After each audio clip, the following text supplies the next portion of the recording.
남편이 죽어도 제가 하지 않겠다던 여인. 고려 초 수덕사에서 불도에 정진하던 서정대사라는 이가 있었답니다. 몇십 년을 수도에 정진하던 서정대사는 어느 정도 해탈의 경지에 이르렀다고 생각되자 절을 떠나 속세로 내려와 참하고 어여쁜 여인을 아내로 맞아들여 부부의 연을 맺고 금실 좋게 살아가고 있었습니다. 어느 날 서정대사가 집 근처를 산책 나갔다 들어와서는 아내에게 말하였지요. 내 조금 전 해괴한 일을 보았소. 무슨 일인데요? 아내가 궁금하다는 듯 물었습니다. 글쎄, 젊은 과부가 자기 남편 무덤에 열심히 부채질을 하고 있지 않겠소. 그 과부가 왜 부채질을 하는지 혹 알겠소? 글쎄요.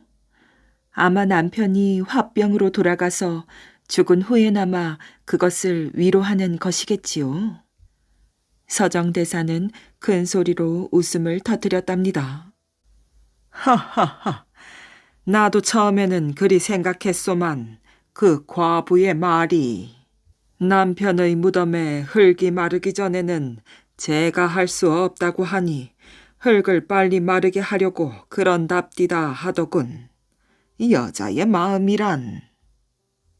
서정대사의 말에 아내는 얼굴을 붉히며 말하였어요. 어머, 무슨 말을 그리 하십니까? 여자라고 다 똑같은 것은 아니지 않습니까? 아마도 그 여자는 교양 없는 일자 무식인 여자일 것입니다. 저는 그런 천박한 여인네하고는 다르니 똑같이 취급하지 마시어요. 저까지 그렇게 취급하신다면 전 정말 섭합니다. 부인의 말에 서정대사는 빙그레 웃을 따름이었습니다. 그런 서정대사의 모습에 부인은 약이 오르는지 입을 삐죽거리며 말하였지요. 맹세하건대 대사께서 설령 돌아가신다 해도 전 절대 제가 같은 것은 아니할 것입니다. 3년상을 지내는 것은 물론 평생을 대사를 기다리며 혼자 살 것입니다. 하하, 앞으로의 일은 장담하는 법이 아니라오.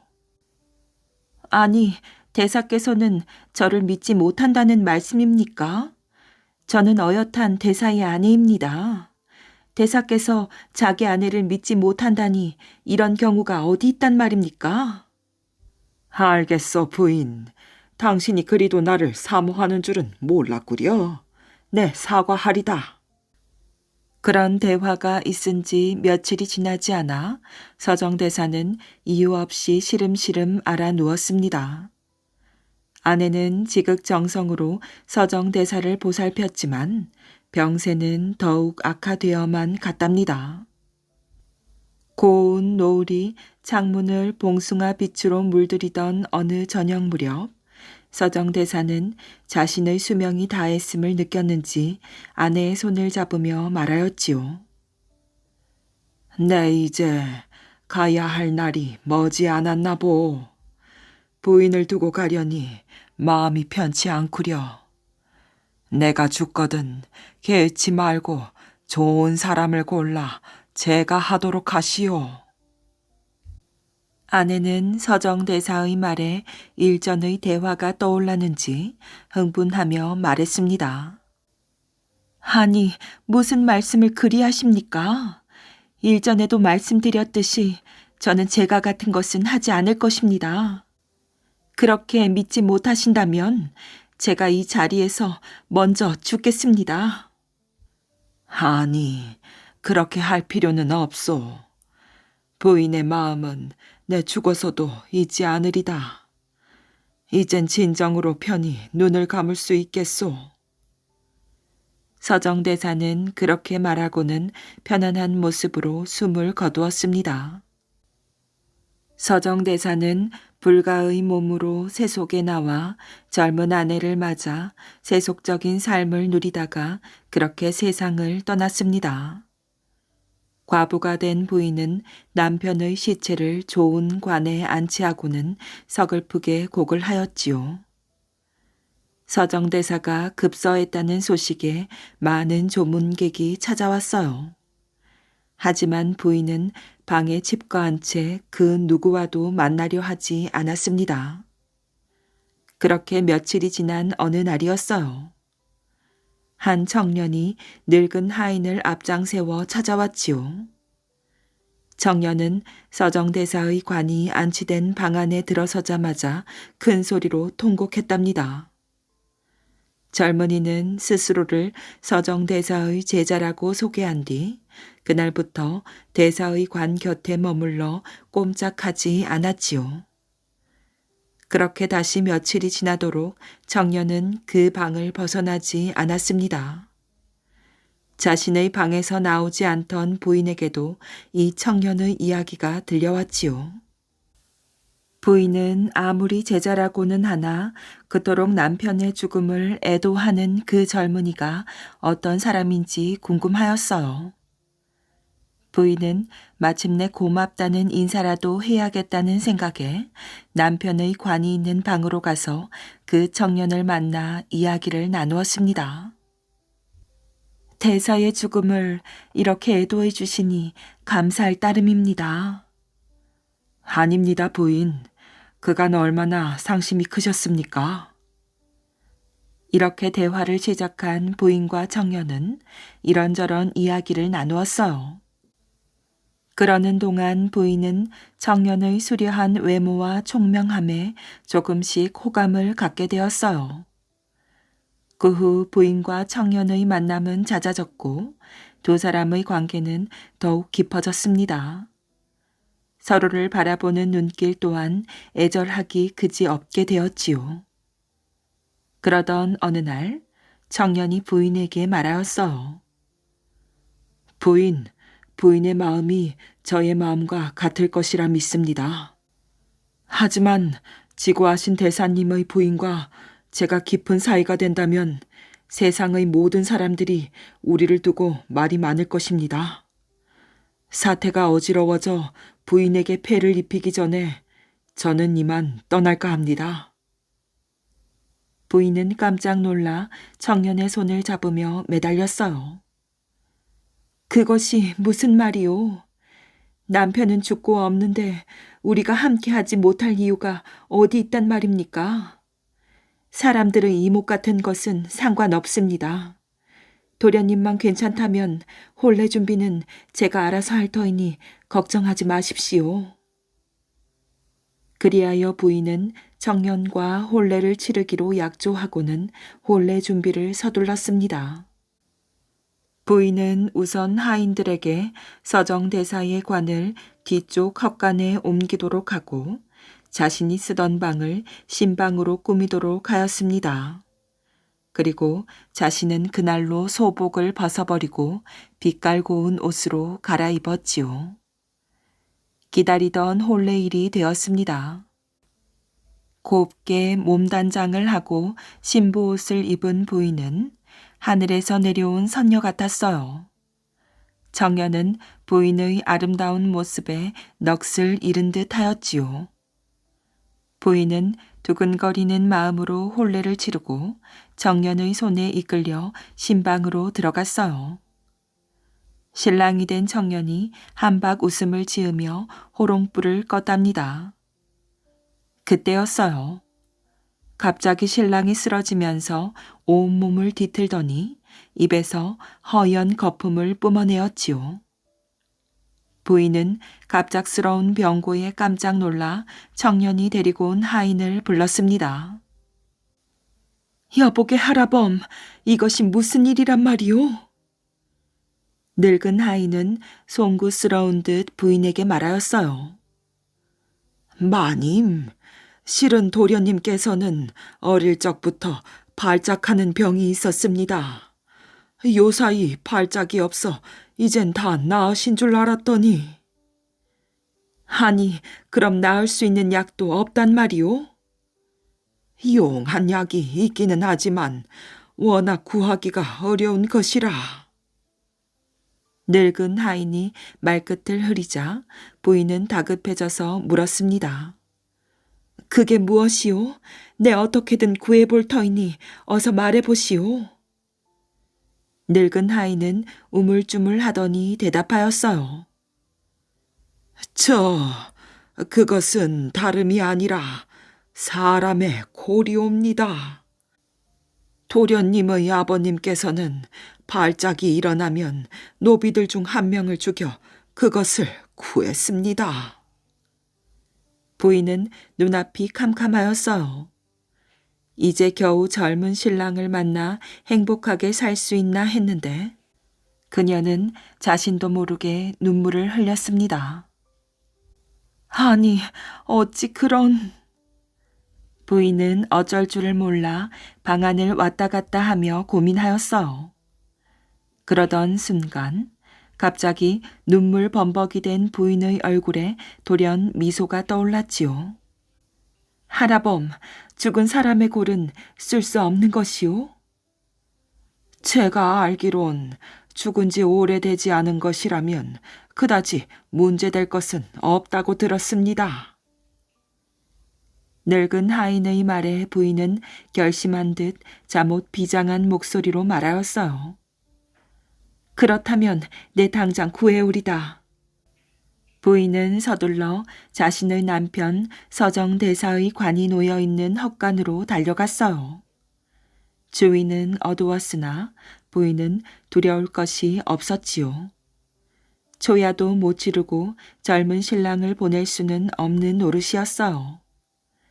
부인은 도끼를 찾아 들고는 떨리는 손으로 관을 힘껏 내리쳤답니다.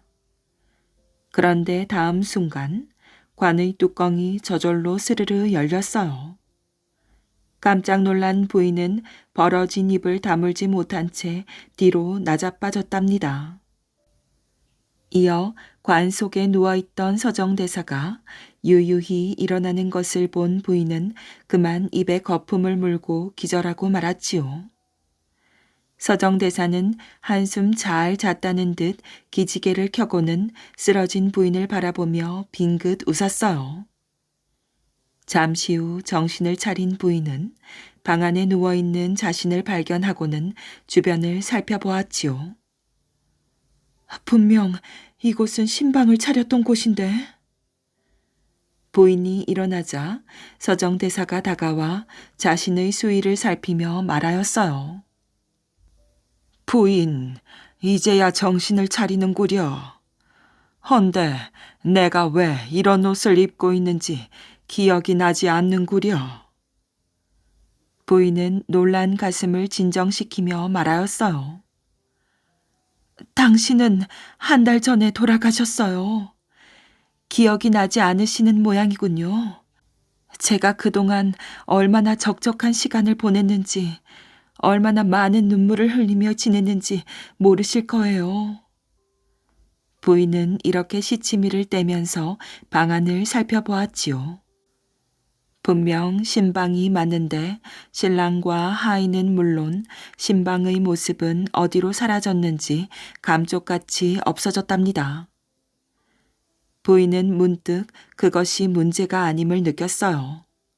그녀는 서정대사에게 아양을 떨며 말하였지요. 그동안 제가 당신의 관 곁을 떠나지 않고 있다가 오늘 저녁 문득 관 속에서 이상한 소리가 들리기에 열어보았지요. 그랬더니 당신이 이렇게 살아나는 것이 아닙니까? 얼마나 기쁜지 모르겠어요. 하늘이 저를 가엾게 여기신 게 틀림없어요. 서정대사는 부인의 말에 미소를 지으며 말했습니다. 당신이 그렇게 생각한다니 정말 고맙구려. 그런데 당신의 옷은 어쩐지 상중인 여인의 복장은 아닌 듯하오. 마치 갓 혼례를 치른 신부 같구려. 부인은 당황한 얼굴을 감추며 말하였어요. 왠지 오늘은 당신이 살아올 것만 같아 혹시나 하고 이 옷을 입고 있었지요. 제가 이렇게 기쁜 날을 그냥 지나칠 수는 없지요. 주안상이라도 차려올 터이니 잠시 기다리십시오. 부인은 그렇게 말하고는 밖으로 나와 집안을 살폈습니다.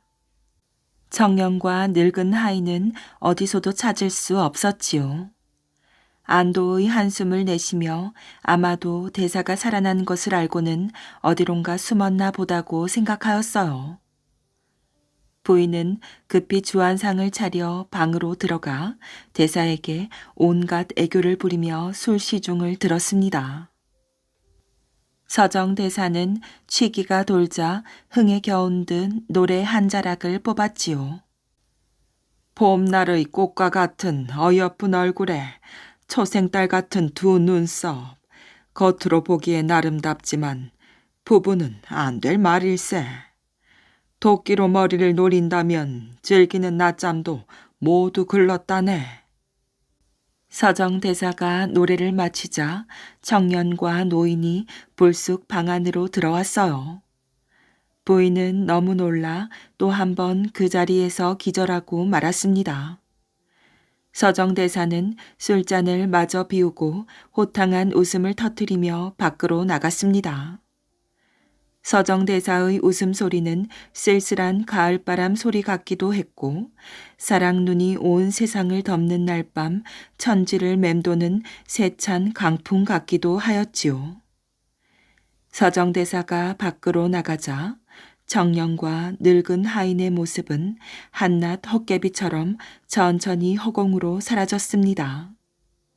이어 서정 대사의 웃음소리도 조금씩 잦아들면서 청명한 하늘의 작은 구름처럼 흩어졌답니다.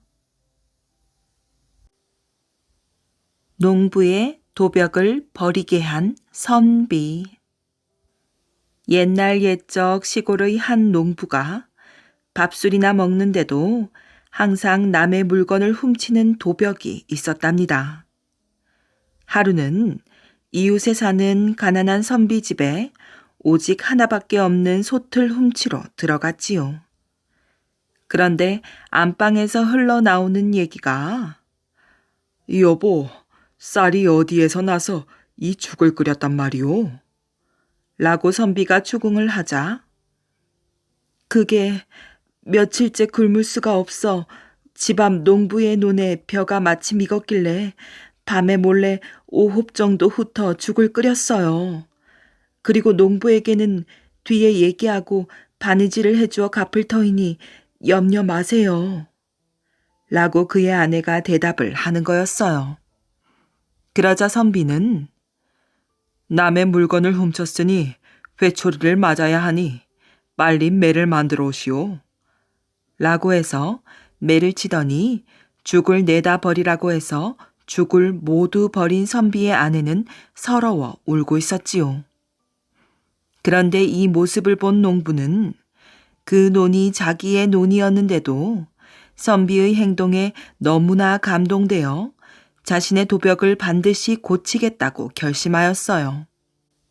그리고 집에 돌아가 저에게 죽 2그릇을 쑤게 하여 그것을 가지고 선비 집에 가서 주었지요. 그러나 명분 없는 죽을 아니 먹겠다는 선비에게 이러저러 해서 쑤어온 죽이오니 이것을 잡수시지 않으면 소인도 도벽을 고치지 않겠는데쇼. 라고 하자 선비 내외가 죽을 먹는 거였지요. 그러자 농부는 서방님께서 과거에 급제하실 때까지 매일같이 죽을 드리게 허락해 주십시오. 라고 간청을 하여 어렵게 승낙을 받아내었답니다. 그러니 이제까지 굶어서 제대로 하지 못한 공부를 열심히 해서 몇 해 안가 선비는 등가를 해서 벼슬길에 나아갔고 그 농부 또한 도벽을 깨끗이 버렸다고 합니다. 황진이 이야기. 송도 3절이란 송도에서 가장 뛰어난 셋을 말한답니다. 그 첫째가 화담 서경덕의 학문과 인품이고 둘째는 절경인 박연폭포 그리고 셋째가 황진이의 미색이지요. 황진이, 그녀는 조선조 500년을 통틀어 첫 손가락에 꼽히는 명기로 널리 알려져 있답니다. 조선조 중종 때 풍류를 즐기던 한 선비가 빨래터를 지나다 자색이 아름다운 처자를 보고 반하였지요. 그는 짐짓 목마름을 핑계로 다가가 물을 청하였어요. 물을 만나게 마신 뒤 자기가 지니고 있던 조롱박 통에 든 것을 물 얻어 마셨던 빈 바가지에 따라주며 말하였지요. 이 물을 한번 맛보우. 그러나 그녀가 마신 것은 물이 아니라 아주 청렬한 술이었는데 이것이 인연이 되어 그날 밤 아름다운 인연을 맺게 되었어요. 선비는 황시성의 진사였고 처자의 이름은 현금이었답니다. 그렇게 태어난 아이가 곧 황진이었지요. 예쁜 아이는 자라면서 점점 더 예뻐졌고 16방년에는 무사내들의 눈길을 붙잡았답니다. 황진이를 연모하다가 상사병으로 죽은 가엾은 청년도 있었지요. 그를 태운 상여가 황진이의 집 앞을 지날 때 이상하게도 모든 상여꾼들의 발이 땅바닥에 붙어 떨어지지 않았답니다. 상을 당한 가족들은 말할 곳도 없거니와 온 동네 사람들이 몰려왔어요.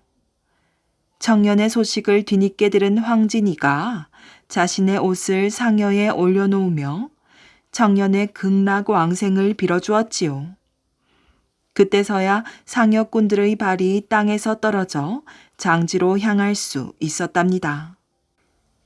비록 기적에 이름이 올라있긴 했으나 황진이는 절세 미인인데다 예술적인 재능이 모든 이들을 능가했고 당시를 비롯한 무서적들을 섭렵하여 학식 또한 넓고 깊었답니다. 하루는 유수로 와 있던 송아무개의 집에서 부인의 환갑잔치가 열렸답니다. 황진이도 거기에 부름을 받았지요. 경향 각지의 명기와 명창들이 다 모이는 자리였어요. 가까운 고을은 물론 먼 고을의 수령 방백들이 몰려들었지요. 그러니 모든 기생이 예쁜 옷에 짙은 화장으로 화사하게 꾸미고들 왔답니다. 제가끔 자기가 명기 중에 명기임을 뽐내려 애를 쓰미었는데 유독 한 사람, 황진이만은 수수한 옷차림에다 화장도 했는지 어쨌는지 모를 정도로 나타났지요. 그럼에도 단연 황진이의 아름다움이 으뜸이었어요. 더구나 그녀의 청아한 목소리는 모든 이들을 사로잡았지요.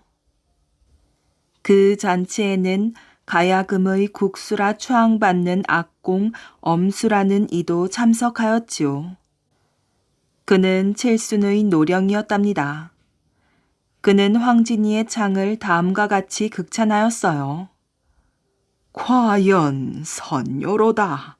분명 선녀 세계의 여운이지 인간 세상의 가락이 아니다. 황진이는 당시 명나라에까지 뜨르르 했답니다. 그래 명나라에서 오는 사신들은 조선의 사정을 물을 때 무엇보다도 제일 먼저 황진이 소식부터 물었답니다. 명나라 사신들은 한양에 오기 위해 개성을 거쳐야 하는데 그들을 영접하기 위해 개성에선 군중이 몰려들었지요. 그 속에 황진이가 나와 있었으므로 사신이 멀리서 그녀를 보고는 통역에게 천하절색은 조선에 와서 처음 보 했다고 전해진답니다. 그 당시 송도에는 학자와 선승이 있었답니다. 학자는 물론 앞에서 말한 화담 서경덕이요. 선승은 지조감이라는 암자에서 30년 동안 면벽 참선한 망석 선사를 말한답니다. 망석 선사는 자칭 도학이 화담을 뛰어넘는다는 사람이었어요. 이 두 사람을 평소부터 흠모해왔던 황진이가 어느 날 둘의 사람됨을 시험해 보기로 하였답니다.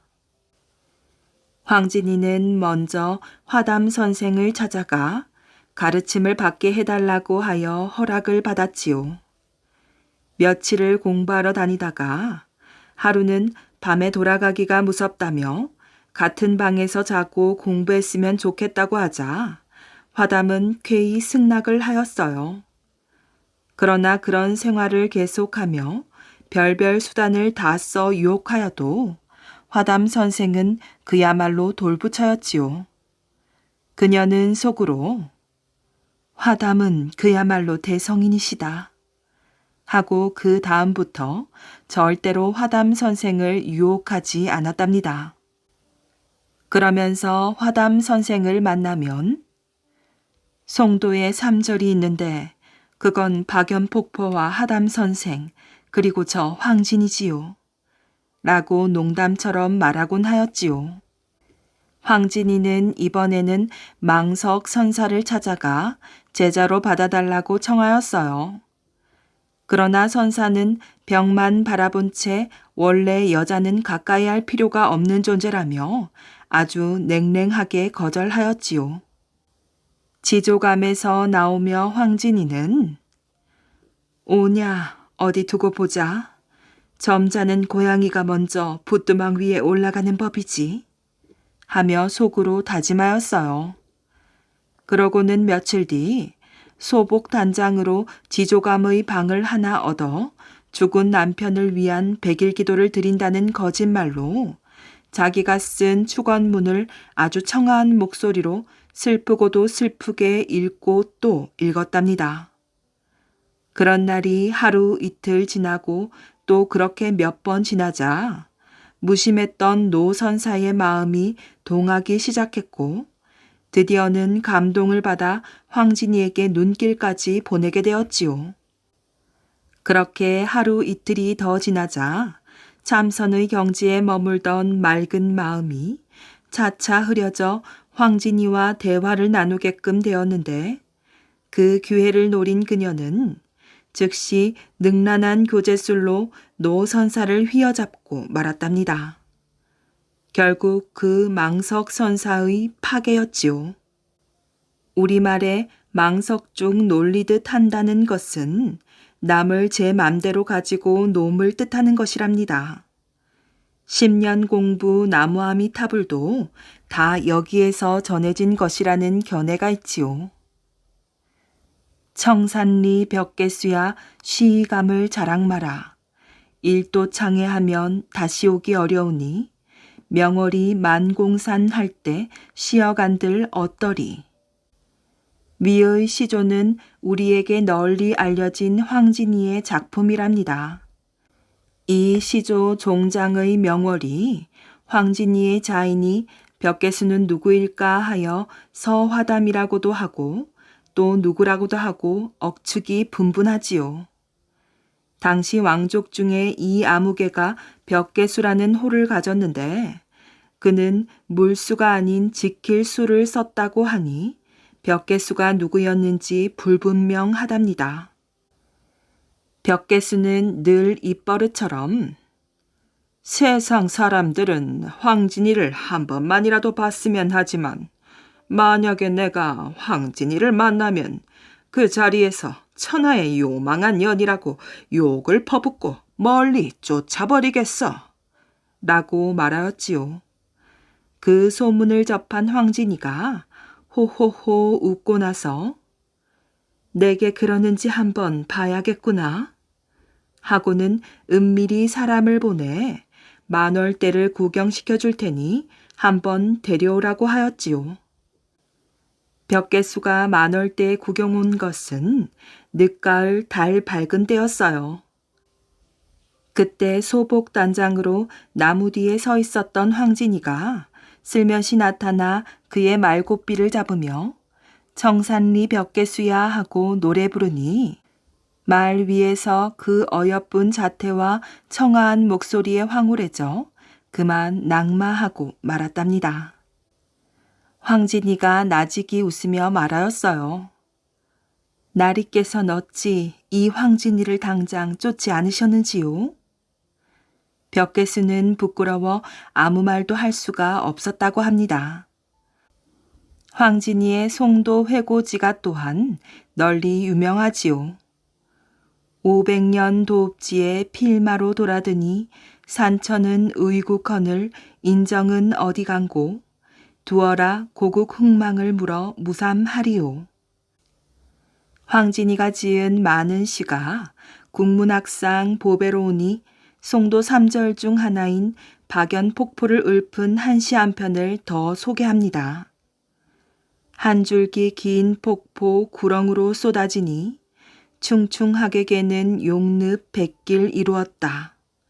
나르는 샘 은하수인가 의심되고 성난 폭포 비켰으니 흰 무지개로다. 우박 천둥 소리 동굴에 가득 차고 구슬돌 부스러기 맑은 하늘에 가득하다. 중국의 여산이 그 좋다고 세상에 알려졌으나 조선 땅 이 천마산을 알지어다. 미인 박명이라 했던가. 황진이는 40 전에 병사하여 명기로서의 화려한 생활을 마감하였어요. 그녀는 죽기 직전에 이렇게 말했다고 하지요. 나는 평생을 여러 사람들과 함께 놀기를 좋아했으니 외로운 산속에 묻지 말고 고을 사람이나 이 고을을 지나는 나그네들이 다니는 큰 길가에 묻고 또는 음악을 즐겼으니 곡 대신 풍악을 잡혀 장사 지내주오. 이런 유언을 생각했음인지 나그네들은 자주 혹은 일부러라도 그녀의 무덤을 찾았지요. 청초 우거진 골에 자는다 누웠는다. 홍아는 어디 두고 백골만 묻혔는다. 잔 잡아 권할 리 없으니 그를 서로 하노라. 이 작품은 백호 임제가 평안도 도사에 임명돼 부임길에 개성 황진이 무덤에 들러 잔에 술을 붓고 읊은 시랍니다. 사대부가 기생묘에 참배하여 시까지 지었다 하여 곧바로 파직되고 말았답니다. 양귀비 꽃. 옛날에 어머니와 단 둘이 사는 아름다운 아가씨가 있었답니다. 아가씨는 들판에 나가 약초를 캐곤 하였지요. 어느 해 봄이었어요. 나무들은 초록색 잎이 무성하고 들판에는 아름다운 꽃들이 가득 피어났답니다. 그날도 약초를 캐러 들에 나갔던 아가씨는 양귀비가 가득 핀 것을 보았지요. 예뻐라. 이렇게 예쁜 꽃이 있다니. 양귀비 꽃에 반한 아가씨는 약초를 캐는 것도 잊은 채 양귀비 꽃을 한아름 꺾었답니다.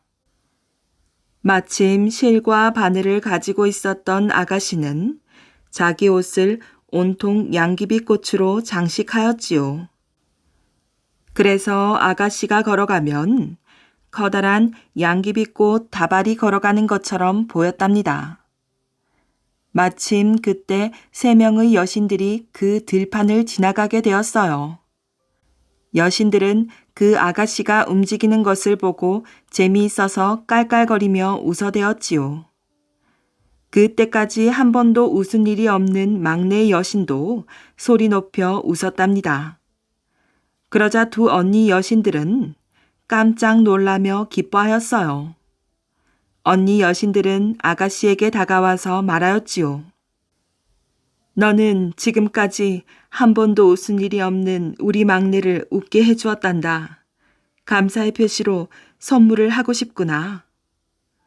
먼저 큰언니 여신이 말하였어요. 네가 가지고 있는 꽃이 모조리 보석과 다이아몬드로 변하게 해주마. 둘째 언니 여신이 말하였지요. 너는 세상에서 가장 아름다운 미인이 되거라. 네가 말을 할 때면 너의 입에서 장미꽃이 쏟아지는 축복을 주마. 마지막으로 막내 여신이 말하였답니다. 나를 웃게 해주어서 고마워.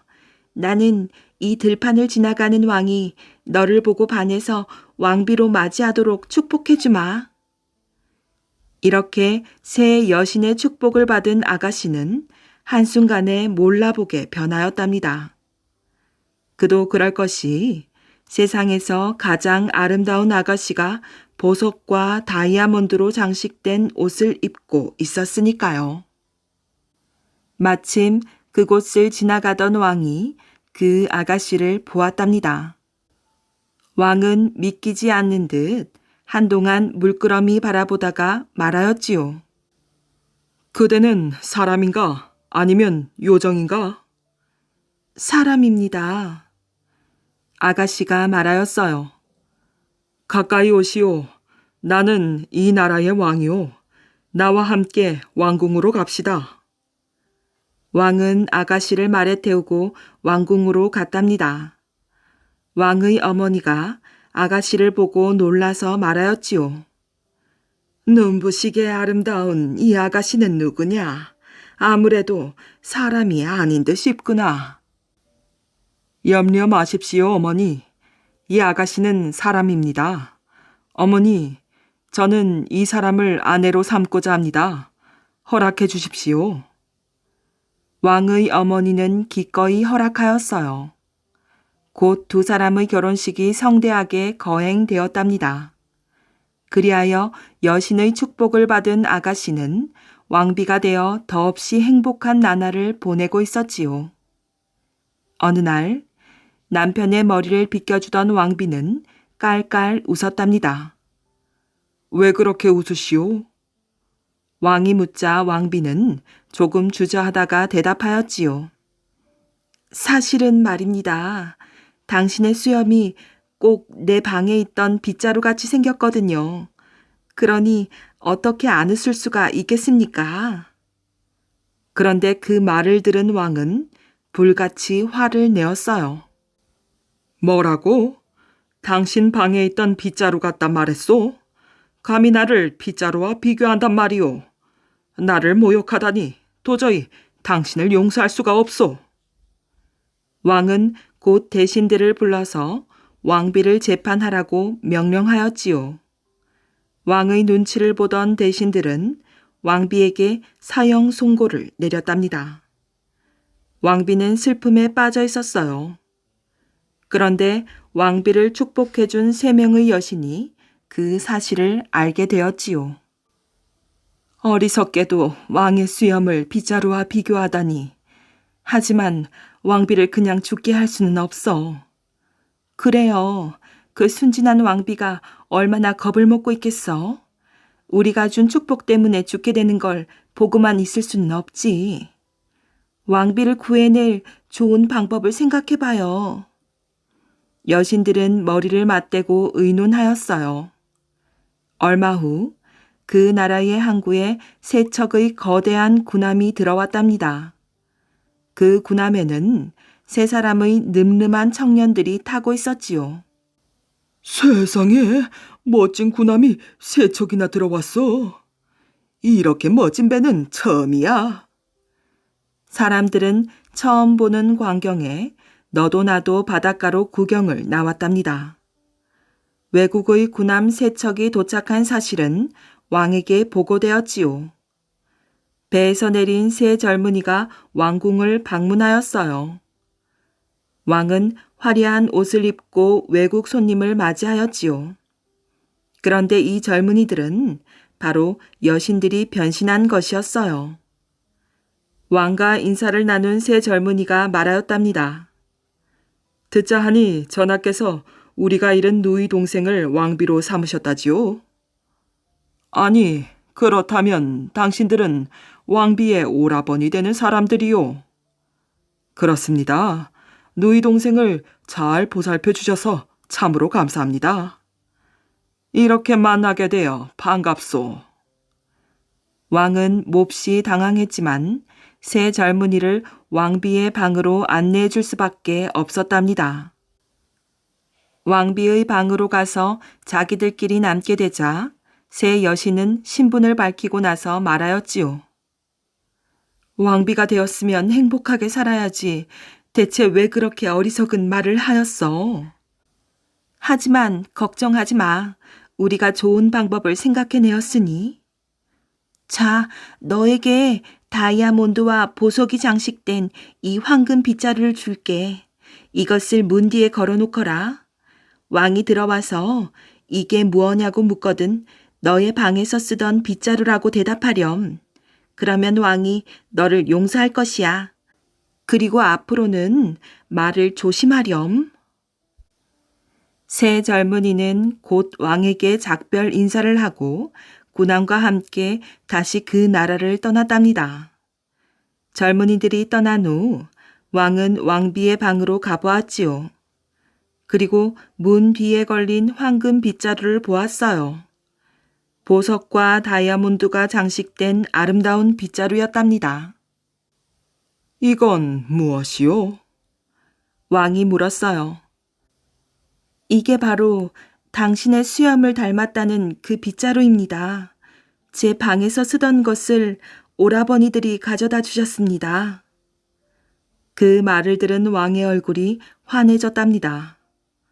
아니, 왕비여, 당신은 나를 놀리려는 것이 아니었구려. 나는 당신을 오해하였소. 하마터면 죄 없는 당신을 사형시킬 뻔하였소. 당신이 한 말은 내 수염에 대한 칭찬이었다는 것을 이제야 알았소. 이렇게 해서 왕과 왕비는 다시 다정한 사이가 되었답니다. 한번 어려움을 겪고 난 두 사람은 더욱 행복하게 되었답니다. 시어머니의 질투가 낳은 비극. 여자는 나이가 차면 평생을 의지할 배필을 찾아 시집을 가야 하고 시가에 가서 살아야 하는 것, 그것을 모르지는 않았답니다. 그러나 고씨 부인은 딸과 헤어지기가 여간 서운하지 않았어요. 돌이켜보면 외롭고 쓸쓸한 반생이었지요. 22살의 한창 나이에 남편을 여의었으니 남편은 딸만 하나 남겨두고 저 세상으로 가버린 것이었어요. 아들 하나만 더 있어도 그다지 쓸쓸하지는 않았으련만 고씨 부인은 딸 하나만을 삶의 낙으로 삼고 불면 날새라 쥐면 꺼질새라 고이고이 길렀답니다. 그렇게 사랑하고 아껴온 딸이지만 언제까지나 붙잡고 함께 살 수는 없는 일. 그래서 마음에 드는 사윗감을 골라 짝을 지워주게 되었어요. 오늘은 딸의 혼례식을 치르는 날. 우연히도 신랑 또한 딸처럼 편모스라에서 자라난 총각이었지요. 이름은 박진. 박진은 지난날 정승 판서를 지낸 명문가의 손자이었으며 이목구비가 뚜렷한 듬직한 청년이었지요. 고씨 부인은 믿음직스러운 마음을 금할 길이 없었으면서도 애지중지하던 딸을 막상 남의 집으로 출가시키려니 서운한 마음 또한 금할 수가 없었답니다.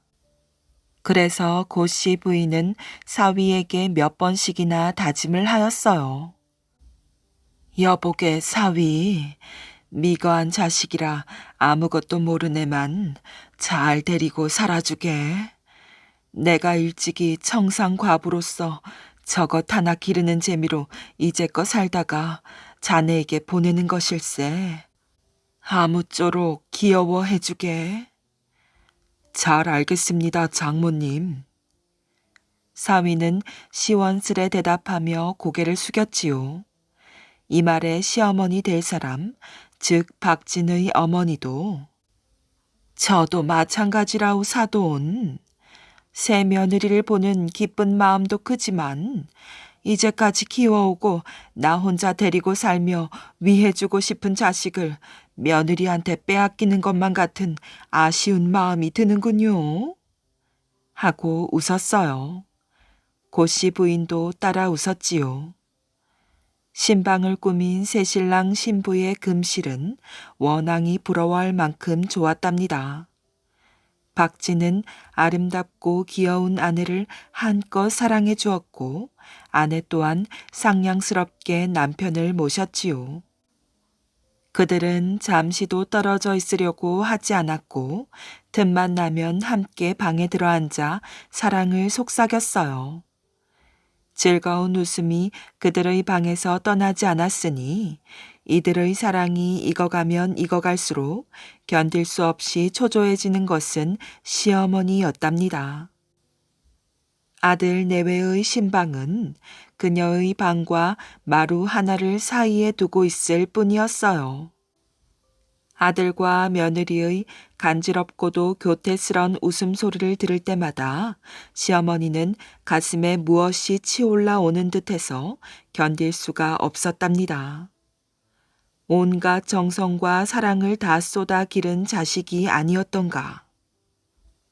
그 자식이 애미 가까운 줄은 모르고 제 옆편네에게만 홀딱 빠져서 애미는 돌볼 염도 아느니 며느리가 차츰 미워지기 시작하였지요. 아들의 방에서는 매일같이 젊은 내외의 간지러운 웃음소리가 터져나왔어요. 젊어서 남편을 잃은 시어머니는 며느리를 향해 같은 여자로서의 질투심이 뭉게뭉게 솟아올랐지요. 아이고, 저 소리만 들으면. 시어머니는 열화가 치밀었어요. 예, 며느라. 시어머니는 눈꼬리가 치켜 올라갔지요. 예. 며느리는 웃음을 그치고 대답하였어요. 아니, 시애미가 부르는데 내다보지도 않고 방에 앉아서 얘가 뭐냐 얘가. 시어머니는 트집을 잡으며 이렇게 쏘아붙였어요. 당황한 며느리는 얼른 온 매무새를 고치고 일어났지요. 죄송합니다, 어머님. 미처 일어서질 못해서. 문을 조심스레 열고 들어온 며느리는 고개를 푹 숙였어요. 얼굴에는 아직도 발그레한 기운이 그대로 남아있고 온 매무새도 어딘가 부자연스러웠지요. 이를 본 시어머니는 더욱 심사가 사나워졌어요. 뭣들 하느라고 부르는데 발딱 일어나지도 못한단 말이냐? 며느리는 부끄러움에 더욱 얼굴이 붉어지며 고개를 들지 못했답니다. 잘못했습니다, 어머님. 어머님? 어머니 좀 작작 찾아라. 발톱 밑에 때만큼도 안 여기면서 뭘 어머님 하느냐? 시어머니가 괜한 트집을 잡자 공기가 심상치 않음을 느낀 아들이 어머니의 방으로 건너왔어요. 제가 잘못했습니다, 어머님. 용서하세요. 박쥐는 무릎을 꿇고 용서를 빌었답니다. 잘못한 줄 알면서 어찌 항상 그 모양이냐 너는. 박쥐는 무슨 말인 줄 몰라 어리둥절할 따름이었어요. 얼마 안 있어 과거를 봐야 할 몸. 어찌 그렇게 글 공부를 등한시 하느냐. 열심히 공부해 과거에 급제해서 높은 벼슬을 하신 선조 어른들께 부끄러움이 없도록 해야 할 것이 아니냐. 잘 알고 있습니다.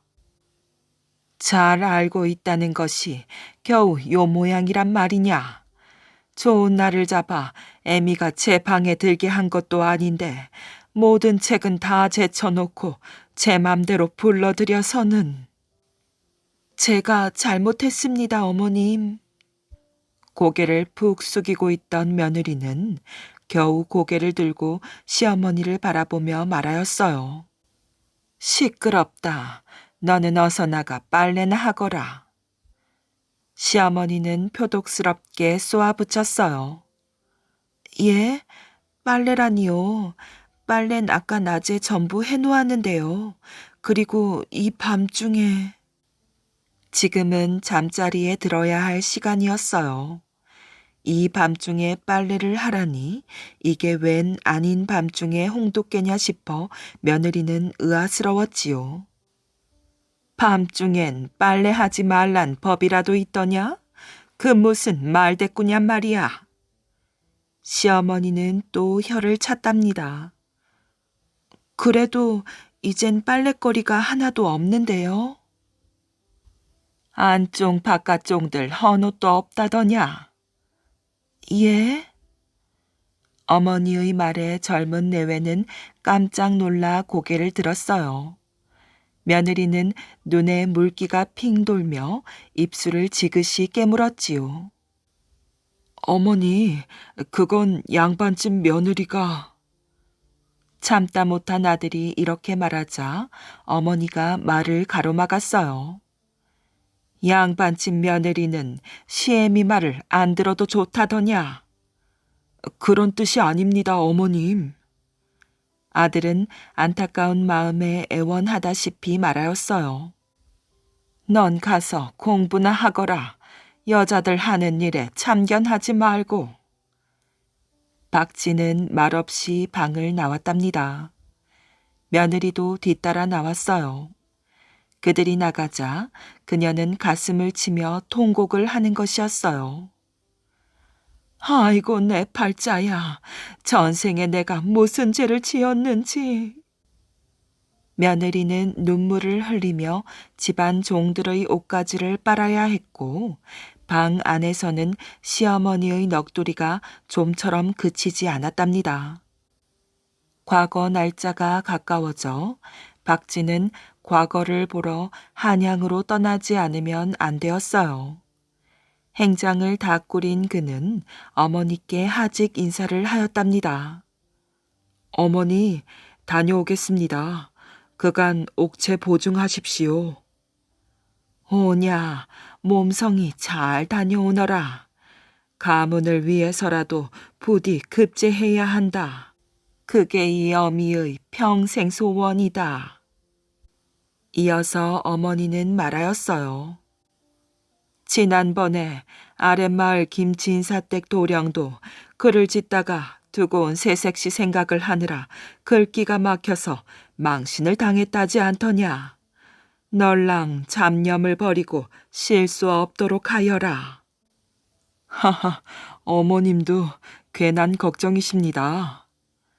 박쥐는 그런 걱정은 하지 말라는 듯이 껄껄 웃으며 가슴을 펴보였어요. 웃을 일이 아니다. 너의 평소 소행으로 미루어 보더라도 네 색시의 환상이나 그려놓지 않을까 걱정이란 말이다. 어머니가 이렇게 오금을 박자 박쥐는 무안해서 얼굴이 붉어졌어요. 염려 마시래도요. 그러는 동안 며느리는 낭군을 전송해야 좋을지 말아야 좋을지 망설이고 있었어요. 어차피 떠나야 할 서방님이고 영영 이별을 하는 것도 아니건만 괜히 생이별을 하는 것만 같아 서름이 복받치고 눈물이 쏟아지는 것을 참을 수가 없었지요. 이제 서방님이 어머니께 작별 인사를 하고 떠나려 하였어요. 며느리는 내색은 하지 않았으나 동구 밖까지 아니 아무리 고생이 되더라도 어디까지라도 남편을 따라가고 싶은 심경이었지요. 아니, 넌 왜 그렇게 서성거리고 있느냐? 배웅할 채비를 하고 주춤거리는 며느리를 보자 시어머니는 눈썹을 곤두세웠어요. 며느리는 가슴이 철렁 내려앉았지요. 저 동구 밖까지만이라도... 며느리가 간신히 대답하며 말끝을 흐렸답니다. 이 애미가 나갈 것이다. 양반집 며느리가 저렇게 울어서 눈이 퉁퉁 부어가지고 동네 길을 다니면 양반집 체면에 꼴이 좋겠구나. 원 가다 별꼴을 다 보겠구나. 시어머니는 며느리에게 이렇게 쏘아붙이고 몸을 돌렸어요. 박쥐는 눈으로 아내에게 인사한 후 말에 올라타고 말머리를 돌렸지요. 어서 들어가거라. 사내 대장부가 큰일을 치르러 가는데 안하기 눈물을 보여선 안 된다. 어머니의 핀잔에도 며느리는 선뜻 돌아설 수가 없었답니다. 그래서 그녀는 멈칫 시어머니의 뒤를 따라 발걸음을 떼었지요. 너는 어서 가서 밭에 김이나 매거라. 시어머니는 화를 내며 다시 며느리를 쫓았어요. 며느리는 그만 얼굴을 감싸 쥐고 흑흑 흐느껴 울었답니다. 얼마 동안 흐느껴 울던 며느리에게 문득 머리를 스치고 지나가는 생각이 있었어요. 옳지. 밭에 가면 서방님의 뒷모습을 멀리서나마 볼 수 있겠지. 그녀는 얼른 밭으로 뛰어갔어요. 그러면 서방님의 뒷모습도 볼 수 있을 뿐만 아니라 시어머니의 눈총을 받지 않아도 될 것이었어요. 그녀는 남편이 동구 밖 모퉁이로 돌아서 그 모습이 보이지 않을 때까지 남편의 뒷모습을 바라보았어요. 이젠 남편의 모습도 보이지 않았답니다. 얼마나 기다려야 돌아오실까? 부디 성공하시고 돌아오셔야 할 텐데. 이렇게 기원하며 남편이 사라진 곳을 넋을 잃고 응시하고 있을 때였어요. 새색시. 등 뒤에서 부르는 소리에 그녀는 소스라치게 놀라 뒤를 돌아보았어요. 아니, 누구시오? 어느새 건달 차림의 젊은 녀석 하나가 등 뒤로 다가와서 징글맞게 웃고 있었지요. 그녀는 무서운 마음이 들어 들고 있던 호미를 내던진 채 집을 향해 달렸답니다. 그러나 몇 발짝도 가지 못하고 그녀의 손목은 건달 녀석에게 잡히고 말았어요. 무서워할 것 없어. 그리고 그까지 서방님 잠시 이별한다고 그리 슬퍼할 건 없잖소. 그동안 내가 대신 사랑해주지. 징글맞은 녀석이 그녀를 끌어안으려고 하였답니다. 빠져나가려고 했지만 억센 사나이의 소나기를 벗어날 수가 없었지요. 그녀는 땅에 넘어져서 뒹굴었어요. 뭐가 어찌 되는지도 몰랐답니다. 얼떨결에 그녀는 사나이의 손목을 물어버렸어요. 그러자 녀석이 주춤한 때를 틈타 간신히 빠져나올 수가 있었지요. 그녀는 정신없이 달렸으나 사나이가 곧 뒤쫓아왔어요. 이젠 몸을 버릴 수밖에 없는 것인가? 밭에서 얼마 멀지 않은 곳에 벼랑이 있고 그 밑으로는 늪이 있었답니다. 그녀는 벼랑을 향해 달렸어요. 사나이의 손이 거의 닿을락 말락할 때 그녀는 벼랑에 다다랐지요. 그리고 생각할 여유도 없이 그녀는 벼랑 아래로 뛰어내렸어요. 남편 박진은 과거에 낙방을 했답니다. 비록 낙방은 했으나 사랑하는 아내를 다시 만날 기대에 부풀어 고향으로 돌아왔지요. 그러나 집에 돌아와 보니 사랑하던 아내는 이미 죽어버린 것이었어요. 그는 어머니를 원망했답니다. 그렇게 배웅하고 싶어하는 것을 말리지만 않았던들. 그는 아내가 뛰어내린 벼랑으로 가서 며칠 밤낮을 사랑하는 아내를 부르며 울다가 그도 마침내 뛰어내리고 말았답니다. 늪은 파문을 그리며 고요하기만 하였어요. 그 후 이 젊은 부부가 빠져 죽은 늪에서는 이상한 일이 일어났지요. 밤이면 도깨비불 2개가 서로를 부르며 어울려서 날아다니는 것이었어요. 마치 생전에 못다한 사랑을 죽어서 하려는 듯이. 그리하여 마을 사람들은 이 늪을 각시듬이라고 불렀답니다. 그리고 마을 이름도 아내를 따라 죽은 남편의 이름을 따서 박진 마을이라고 바꾸었지요. 경상남도 의령군은 소백산맥이 길을 다해 잦아드는 곳으로 서쪽은 야트막한 구릉지대이고 그 아래쪽으로는 낙동강과 남강이 합류하는 평야지대입니다. 각시듬과 박진 마을은 바로 이 가운데 지점인 의령군 부림면 소재지에서 조금 더 들어가면 있답니다. 사랑은 질투를 낳고 질투는 비극을 부르지요. 자식을 곁에 두고서도 사랑할 수 없는 운명이 된 시어머니는 며느리를 미워했고 그로 인해서 착한 며느리의 죽음이 초래되었어요. 각시듬과 박진 마을의 전설은 아들을 사랑하는 며느리에 대한 시어머니의 질투가 어떤 비극을 가져오는지 보여주는 이야기랍니다.